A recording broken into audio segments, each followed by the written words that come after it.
बात करेंगे जहरीले कचरे को लेकर। एक बड़ी खबर है, आपको बता दें यूनियन कार्बाइड का कचरा जो जनवरी में ही पीथमपुर पहुंच चुका था और अब अपडेट यह है कि थोड़ी देर में पीथमपुर में वो जहरीला कचरा जलाया जाएगा।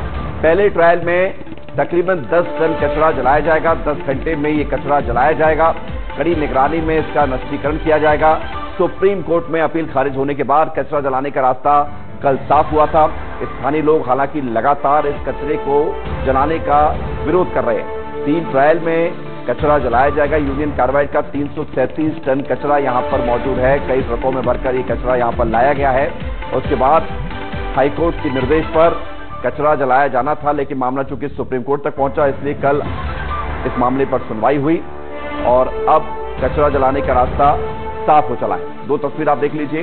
जहरीला कचरा 40 साल बाद इससे मुक्ति मिलने जा रही है। आज पहला ट्रायल है, कुल 3 ट्रायल होने हैं। अगला ट्रायल 4 मार्च को होना है और 500 जवान तैनात किए गए हैं। 500 जवान, किसी भी तरह की स्थिति से निपटने के लिए इन जवानों को तैनात किया गया है।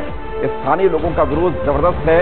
कई बार इस मामले को लेकर वो विरोध दर्ज करा चुके हैं। प्रशासन ने अपने स्तर पर लोगों को समझाने की लगातार कोशिशें की हैं, लेकिन फिर भी लोगों को ये डर है कि ऐसा ना हो कि इस कचरे को जलाने से निकलने वाला धुआं वही 1984 की घटना को दोहरा दे। इसलिए लोगों की चिंता वाजिब भी है, लेकिन सरकार प्रशासन अपने स्तर पर ही कई बार जानकारी दे चुका है कि इस कचरे के जलाने के बाद से किसी को कोई नुकसान होने वाला नहीं है। कोई नुकसान नहीं होने वाला है। अब आपको कुछ जानकारी दे देते हैं। 1 जनवरी 2025 भोपाल से कचरा पीथमपुर पहुंचाया जाता है 1 जनवरी को, यानी साल की शुरुआत में ही, और 3 जनवरी को जहरीला कचरा जलाने का विरोध शुरू हो जाता है। जैसे लोगों को पता चलता है कि भोपाल का वो यूनियन कार्बाइड जो भोपाल गैस त्रासदी का जो 5000 लोगों की जिसमें मौत हुई थी, वही कचरा पीथमपुर में जलाने के लिए लाया गया है, तो लोग डर जाते हैं और इस बात का विरोध करने लगते हैं कि कचरा नहीं जलना चाहिए। 5 जनवरी को मामला सुप्रीम कोर्ट में पहुंच गया, याचिका लगा दी गई। उधर 18 फरवरी को हाईकोर्ट ने 3 चरणों में कचरा जलाने का आदेश दे दिया।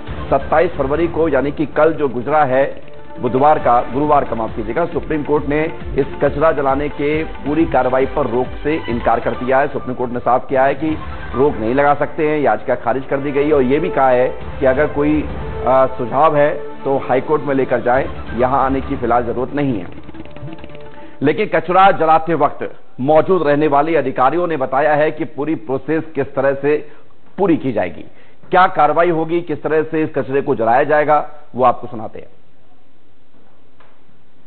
10 टन उसको प्रॉपर प्रोपोर्शन में पांचों मिला के 10 टन होंगे, उनको मिक्स किया जाएगा। मिक्स करके उसके लिए प्रॉपर मिक्सर है इनके यहाँ। अब मिक्स करके उसको इंसिनेटर में फीड करेंगे। उसके पहले फीड करने के पहले उसका टेम्परेचर लाना पड़ेगा। तो उसको 12 घंटे करीबन ब्लैंक में चलाएंगे, मतलब डीजल में चलाएंगे केवल, उसमें अपशिट नहीं डालेंगे। जब टेम्परेचर उसका अचीव हो जाएगा 850 हो जाएगा, तो 850 तब उसको फीड करेंगे। इंसिनेटर में जो जब प्रोसेस होती है तो प्राइमरी कंबशन चैम्बर में 850 प्लस माइनस 50, मतलब 800 से 900 के बीच में टेम्परेचर होना चाहिए जब जले। तो चूंकि जब अपन वेस्ट डालेंगे, शुरू में वेस्ट डालेंगे तो थोड़ा सा टेम्परेचर कम हो जाता है, इसलिए उसको 850 तक ले जाएंगे। ये मान के कि अगर कम होता है तो 50 डिग्री से ज़्यादा कम नहीं होगा, तो उस रेंज में ही रहेगा। तो ये कल 10 बजे से शुरू होगा। ये आज अभी उसको ब्लैंक को 12 घंटे लगभग चलाना पड़ता है डीजल से टेम्परेचर लाने के लिए। तो कल 10-11 बजे से काम चलने का काम शुरू होगा। तो अधिकारियों ने जब बात की मीडिया से तो वो बता रहे थे कि कैसे इस कचरे को जलाया जाएगा। इधर पीसीसी चीफ जीतू पटवारी ने भी कचरा जलाने की इस कार्रवाई पर अपना बयान दिया है, वो भी आप सुन लीजिए।